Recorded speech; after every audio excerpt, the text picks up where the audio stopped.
Hey there, Riverman fans. Welcome back to Carver Arena. I'm Jason Ruff, along with Riverman head coach Coach Trudel. It's time for another edition of Trudel's Take, brought to you by Health Alliance.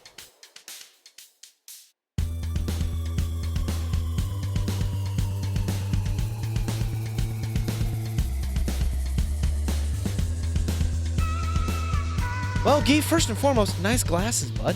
Thank you. Hey, we're twinning today. I like it. know. I got those from Angie to I do a lot of computer work, so they kind of got the Blu-ray or whatever it is. It's like yeah, a blue lens filter on the glasses, so when you're working on the computer, it doesn't hurt your eyes so much. Correct. I have the same one in mind, and trust me, for the work you and I do, obviously you look at a computer a lot, I look at a computer a lot.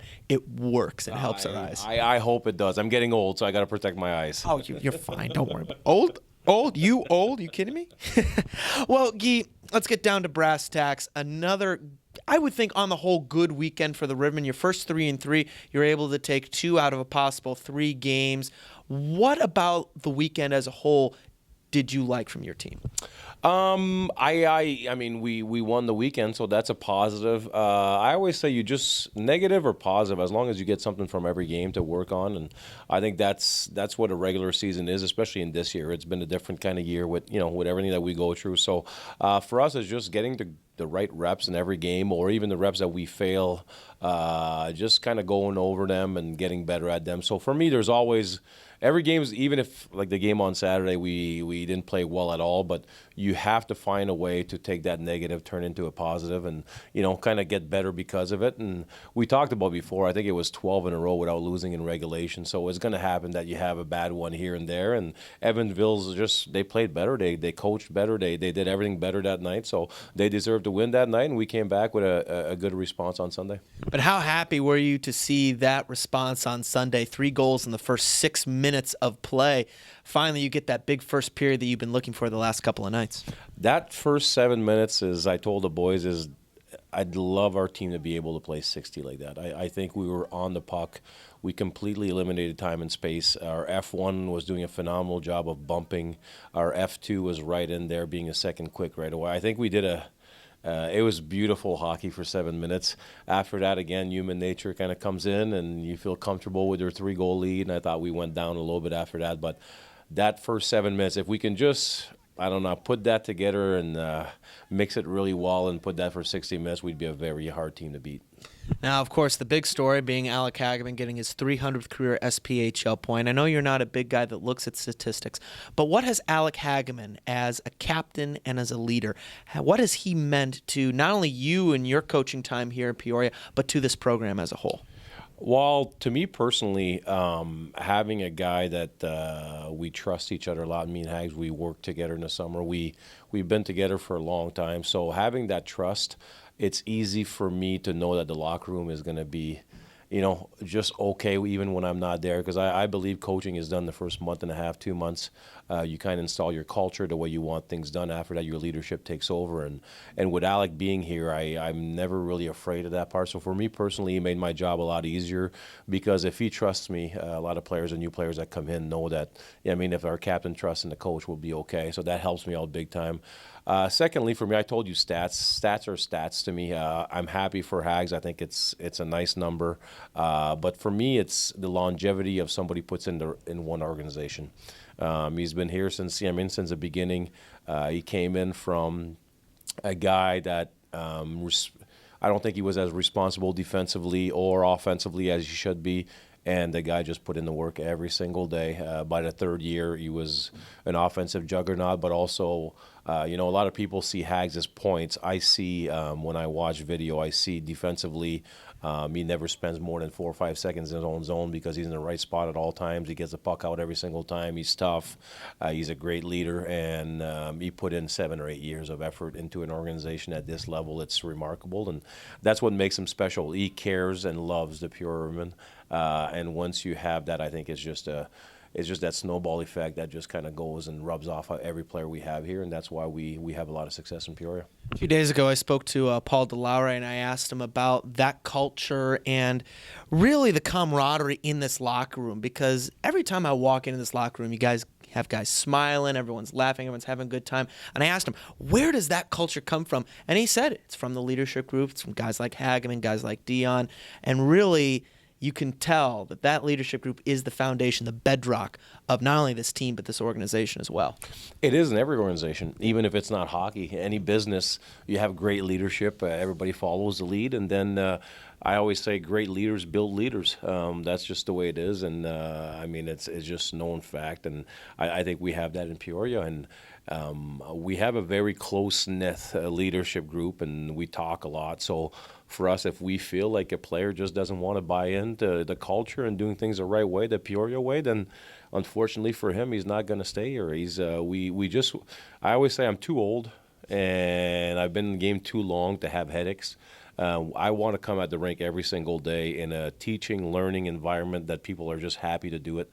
And that's how we build our teams. And once you have that, I always say, if you have a great culture, you win 50% of your game just with the culture. Mm-hmm. After that, of course, you have to have great goaltending, bounces and stuff like that. But for us in Peoria, that's the way we do things. We want to come to the rink. We want a big smile on our face, and we do put a lot of work in. But I always say, if you learn how to work with a big smile on your face, it makes your job a lot easier. Well, certainly something working for the Rivermen. The offense seems to finally be clicking. Defense also doing a good job of blocking shots. Really, this team seems to be starting to come together as we approach the midway point of the season. Yeah, offensively we're doing well. We still think we're giving too many grade A chances. We're putting Levy on too many situations that we don't like, and that comes with guys playing together also. We found a few pairings. We have some guys that are coming healthy. We're able to dress 6Ds. We have Neville and McMartin that are probably going to come back, not this weekend, but the weekend after. So we're going to start finding pairings that can trust each other. And it's a lot easier when you play with a guy for a long time than it is when I just match everybody together and just kind of try to do it game by game. So I think when we find that consistency and not allowing, we're allowing way too many grade A, but when we find that, and if we can keep the offense going the way he is, because we are getting a lot of more zone time right now. We're rolling. We're doing on entries even. I thought we had our knees bent a little bit more aggressive on our entries. We wanted to score right off the entry. So we're getting there offensively. Now we just got to take care of Levy and our goaltending a little bit more. We're just allowing too many, but we know he loves it, but we can't do that, especially when you get closer to playoffs. You want to make sure that we just kind of play a little smarter when we don't have the puck. Absolutely. Speaking of Brandon McMartin, a lot of fans have seen him on the bench. Coach Mickey, as some of the boys have taken to calling him. When you have a player like that on the bench, helping him, what has his role been, and how much help has he been to you on the bench here while he's been recovering from injury? Well, I think Marty's a hockey guy, and that's what he wants to do after. And I was always been big on making sure that what I know they're going to know, or help him out in any way which we can. We had a great. I think a great run here with Dan Bremner in Roanoke, and we have Dave in Quad City, and we have a lot of guys coaching at different areas. So just that passion for the game, I want him on the bench, and he's very calm. And actually, a lot of times I had a lot of people help me with the Ds, and he doesn't make many mistakes. He puts the right guys on the ice. We have a plan before the game, and he puts the right guys in the right situation, and he's very calm in the matter that he talks to the guys, which is good because I think we feed off each other pretty well.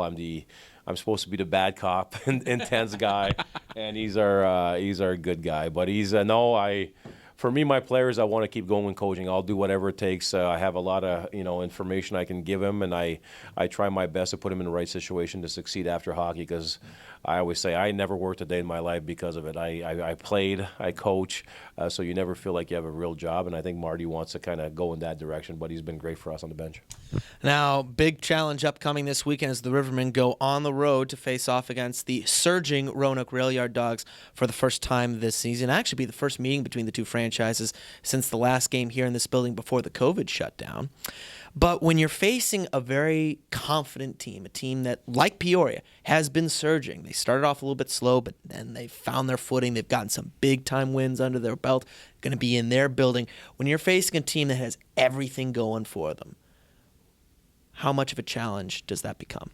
It is, especially the travel. I mean, the travel, it's our first, so I think it's 13 hours to get there. So it's our first long trip, and then we go in a building that I love their fans. They don't like me, but I think the Roanoke fans are awesome. They're loud. They're in the games. They yell, they scream, they bang. I I love it. I think it's a great environment for hockey. But, it isn't intimidating when you go there and you have tons of fans screaming after you. So for us, it's just about going there with the same confidence. And I always say on the road, that first 10 minutes is important. They're going to try to, bring it to us, which we understand. For us, it's just about, a little bit more effort than them, and then doing the right plays. You can't win the game in the first 10 minutes. So just playing the right way, getting our feet underneath us, and now growing the confidence. Because for us, it's really simple. There's 2 or 3 things when we do really well, we're hard to beat. And I watch Roanoke, and it's the same thing for them. And Dan's doing a good job. When I see a team work hard like that, I know the coach is doing a good job because he's got the buy-in from all players.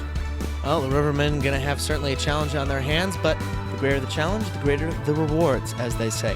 Guy, thanks so much for your time. Best of luck this weekend. We'll talk to you again next week. Thanks, Ruff. Appreciate it, buddy. I'm Jason Ruff with Rivermen head coach Jean-Guy Trudel for your Trudel's Take. We'll see you next week, Rivermen fans.